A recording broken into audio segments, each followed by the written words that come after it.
അപ്പൊ ബഹുമാന മാധവി എപ്പോഴും ഉണ്ടാവണം. അത് ദീനിന്റെ അടിസ്ഥാനമാണ്. ദീന്റെ ഷിആറുകൾ പലതുണ്ട്. അത് സ്ഥലങ്ങൾ ദീന്റെ ഷിആറുകളാണ്, അങ്ങനല്ലേ? ചില സ്ഥലങ്ങൾ ദീന്റെ ഷിആറുകൾ അടയിക്കാനും അവിടെ ബഹുമാനിക്കാൻ വേണം. റസൂലുള്ളാഹി സ്വല്ലല്ലാഹു അലൈഹി വസല്ലമ തങ്ങളും ജിബ്രീൽ അലൈഹിസ്സലാത്തു വസ്സലാം നടന്നു പോകുമ്പോൾ ബൈത്തുൽ അഹ്മിലെത്തിയപ്പോൾ റസൂലുള്ളാഹിനോട് പറഞ്ഞു ജിബ്രീൽ സല്ലിയാഹുന റക്അത്തെ, ഇബ്നുൽ റക്അത്ത് നിസ്കരിക്കുക. ഉടനെ തന്നെ ജിബ്രീൽ ഇതിന്റെ കാരണം പറഞ്ഞു. അതാ ബൈത്തുൽ അഹ്മീൻ, ഇത് ബൈത്തുൽ അഹ്മീൻ എന്ന് പറഞ്ഞ സ്ഥലമാണ്. ഫീഹി ഉലിദ ഈസ, അവിടെയാണ് ഈസാ നബി അലൈഹിസ്സലാത്തു വസ്സലാമിനെ പ്രസവിക്കപ്പെട്ടിട്ടുള്ളത്. അപ്പൊ ആ സ്ഥലത്തിന് എനിക്കൊരു പുണ്യുണ്ട്.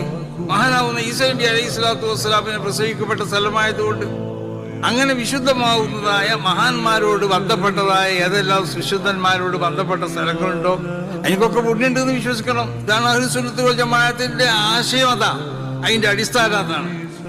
സ്ഥലങ്ങൾക്ക് ഉള്ളതുപോലെ തന്നെ സമയങ്ങൾക്കും ചില പുണ്യങ്ങളുണ്ടാവും. ചില സമയങ്ങൾ പ്രത്യേകമായി സമയങ്ങളായിരിക്കും മറ്റു ചില സമയങ്ങളേക്കാൾ.